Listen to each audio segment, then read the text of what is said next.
UFO di Tanjung Sepat menjadi satu penemuan UFO paling berprofil tinggi di Malaysia, mother of all cases, sehinggakan menjadi tajuk utama akhbar bukan sahaja Malaysia, malahan liputan dari luar negara.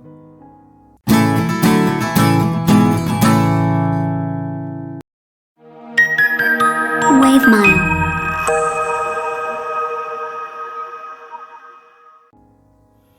UFO menjadi satu perkara yang begitu subjektif di kalangan orang ramai, membentuk keributan kepercayaan dan menjadikan masyarakat terpecah kepada dua golongan, iaitu antara golongan yang taksub dan percaya atau believer dan golongan yang tidak percaya malah tidak peduli langsung. UFO merupakan terma kepada Unidentified Flying Object, merujuk kepada objek terbang yang tidak dikenali atau dikenal pasti. Fenomena jarahan UFO terjadi di seluruh dunia seperti di Amerika, Eropah, Afrika dan Asia. Malaysia juga tidak terkecuali. Sejak sekian lama, cerita-cerita tentang UFO sudah banyak kedengaran di serata Malaysia, dari utara sehingga selatan, begitu juga Sabah dan Sarawak. Tetapi ada satu penemuan UFO di Malaysia yang betul-betul menjadi satu fenomena menggemparkan seluruh Malaysia. Mendapat liputan meluas di akhbar-akhbar, diperdebatkan orang ramai dan menyebabkan orang ramai termasuk pelancong asing berpusu-pusu ke lokasi kejadian. Ia menjadi seakan satu pesta yang sungguh meriah di mana penduduk setempat mengambil kesempatan menjual air dan makanan kepada pengunjung yang hadir. Ia adalah kisah UFO di Tanjung Sepat pada tahun 1995. Kisah ini begitu mengujakan dan menjadi buah mulut sehingga ke hari ini walaupun sudah 25 tahun berlalu. Perkara ini terjadi pada tahun 1995 di sebuah kawasan dikenali dengan nama Tanjung Sepat. Tanjung Sepat merupakan satu kawasan di daerah Hulu Langat di Selangor. Pada masa itu, ia hanyalah satu kawasan pedalaman dengan hutan tebal dan kelapa sawit. Kawasan ini diduduki oleh kebanyakan golongan orang asli, petani, nelayan dan pekerja ladang kelapa sawit. Kisah ini bermula apabila orang-orang asli di kawasan itu mendakwa terserempak dengan UFO dan makhluk asing ini.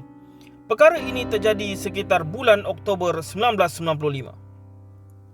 Kami melihat kapal angkasa ini sangat besar seperti padang bola sepak, tinggi seperti bangunan dengan dikelilingi pancaran merah, oranye dan hijau.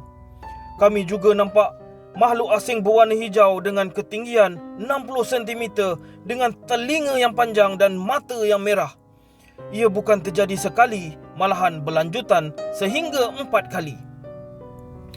Tidak lama selepas itu, ia menjadi satu sensasi baru di Malaysia, dengan surat-surat khabar utama di Malaysia menjadikannya liputan dan headline utama. Ia terus menjadi berita nasional berminggu-minggu dengan seluruh rakyat candu mengikuti perkembangannya dan menunggu apakah kesudahannya. Tidak berhenti di situ, sebilangan syarikat akhbar berinisiatif menghantar sendiri reporternya untuk menyiasat dan menggali berita bagi mendapatkan liputan langsung panas dan paling hadapan.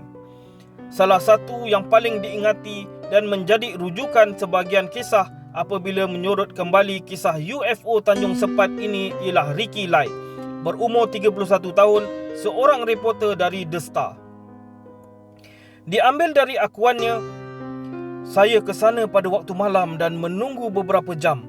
Tiba-tiba saya melihat satu cahaya yang sangat terang yang dapat dilihat dari kejauhan. Mungkin hingga berkilo-kilometer.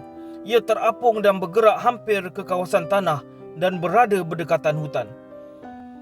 Cahaya itu seakan sudah mendarat ke tanah, tetapi apabila saya pergi ke kawasan itu untuk melihat jejak-jejak pendaratan, ia tiada apa-apa. Saya mengambil beberapa gambar cahaya itu.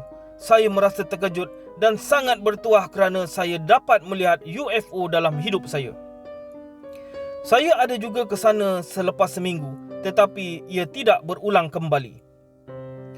UFO Tanjung Sepat menjadi satu peristiwa sangat besar sehingga diperkatakan di mana-mana oleh orang ramai. Ia juga menggamatkan mesyuarat penuh Majlis Daerah Kuala Langat MDKL pada masa itu. Seorang ahli majlis Chua Tong ingin tahu sama ada MDKL akan membuat siasatan mengenai perkara itu. Perkara ini diajukan kepada Kerajaan Malaysia melalui kementerian berkaitan.